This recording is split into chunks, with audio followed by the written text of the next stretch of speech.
Hello दोस्तों, सभी को नमस्कार। बड़ों का सम्मान, छोटों को प्यार। आज हम देखेंगे कि जो मात्रक तथा मापन है वो हमने कल इसके बारे में इतनी चर्चा की थी। मात्रा क्या होता है, मापन क्या होता है।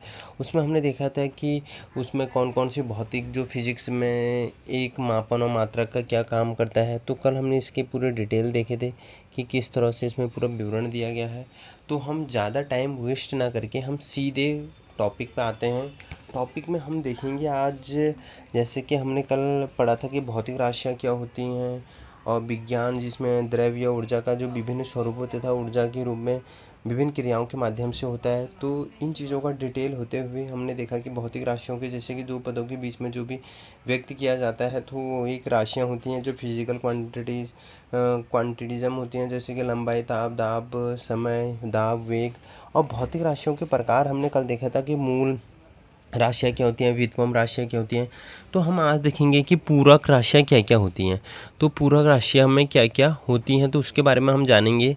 तो पूरक राशियाँ वो होती हैं जैसे कि हमने देखा है सप्लीमेंट्री इंटू क्वांटिटीज़। मूल राशियाँ तथा ये क्या होती है कि जो मूल राशियाँ होती हैं, हमने मूल राशियाँ किन्हें बोला जाता है, जो स्वतंत्र होती हैं, जैसे इंडिपेंडेंट होती हैं उनकी, जैसे कि हमने देखा है कि विद्युत धारा या फिर कुछ इस तरह से होती हैं, या फिर जिसका द्रव्यमान है, लंबाई है, ये खुद ये स्वतंत्र है। इनके लिए एक मेजरमेंट के लिए एक तरीका बताया गया, लेकिन ये स्वतंत्र है।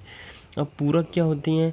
पूरक तो जैसे कि हमने बोला है कि ये जो हमारे व्युत्पन्न राशियाँ हैं, इनके दो अन्य जो भौतिक राशियाँ होंगी, जैसे कि हमने देखे हैं कि समतल है या घन कोण है या समतल कोण है, तो इस तरह से पूरा क्या हो जाती हैं, पूरक हो जाती हैं। अब इसमें क्या होती है कि दो प्रकार की होती हैं, दिशा हो गई और परिणाम के आधार पर हम देखते हैं कि ये विभाजित किया जाता है कि एक सदिश राशि होती है, एक अदिश राशि होती है। अब सदिश राशि भी कैसी होती हैं, स्केलर क्वांटिटिज्म की होती हैं। वे जैसे कि आपने देखा होगा कि जो इनका परिणाम की आवश्यकता होती है, डायरेक्शन की आवश्यकता नहीं होती है, वो एक अदिश राशि है। जैसे ये दूरी, कितनी दूरी है ये पता नहीं है, चाल कितनी है ये पता नहीं है, द्रव्यमान कितना है ये पता नहीं है, आयतन कितना है ये पता नहीं है, कार्य कितना कर रही है, शक्ति कितना कर रही है, इनको मेज़र किया जाता है लेकिन एक निश्चित। फिर हमको आप या तो कोई लिखा रहेगा कि 2 किलोमीटर, 4 किलोमीटर, 5 किलोमीटर, 10 आयतन। तो ये परिणाम अगर दिए रहते हैं तो हम उसको मेजरमेंट में मान लेंगे, अगर परिणाम नहीं दिया तो मेजरमेंट में नहीं आएंगे। तो एक अदिश राशि के रूप में इसमें प्रस्तुत किया जाता है। और सदिश राशियाँ क्या होती हैं, वेक्टर का। अब इसमें हम क्या करते हैं कि ये वेक्टर क्वांटिटीज़ क्या होती हैं, जो हमारी वेक्टर क्वांटिटीज़ होती हैं ये होती हैं, जैसे कि हमने देखा है कि वही भौतिक राशि होती है जिन्हें व्यक्त करने के लिए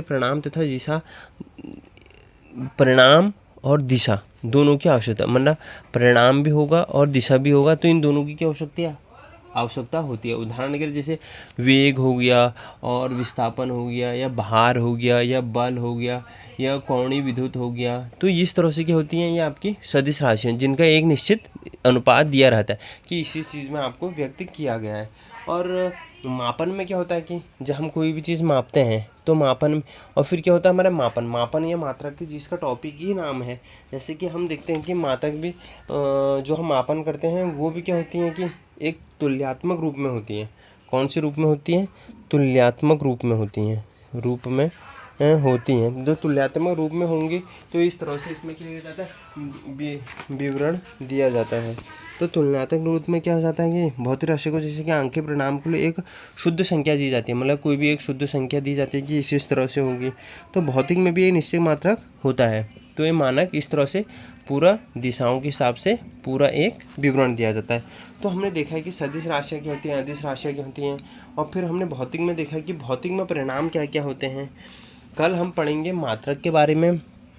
तो आज का हमारा जो टॉपिक है वो टॉपिक हमारा इतने तक ही है कि कौन से टॉपिक कहाँ पर से पूरा प्रस्तुत किया है, मात्रक क्या होता है, मापन क्या होते हैं, ऐसे द्रव्य ऊर्जा की विभिन्न रूपों में क्या हो जाती है। जैसे हमें किसी चीज़ के लिए भी हमें ऊर्जा की आवश्यकता होती है, किसी चाल के लिए हमें दिशा की आवश्यकता होती है, किसी द्रव्यमान के लिए हमें उसकी राशि पर निर्भर करता है कि उसका आयतन कैसे है, गोलाकार है, अंडाकार है या फिर चकोर है या फिर किस तरह से है, उसको एक मापन की राशियों में व्यक्तित किया जाता है। और भौतिक राशियों में जो होती हैं मापन अलग अलग राशियों में प्रस्तुत की जाती हैं। जैसे हमने कल बताया था कि भौतिक राशियों में क्या क्या मापन किया जाता है। हमने उसके मूल मात्रक देखे, व्युत्पन्न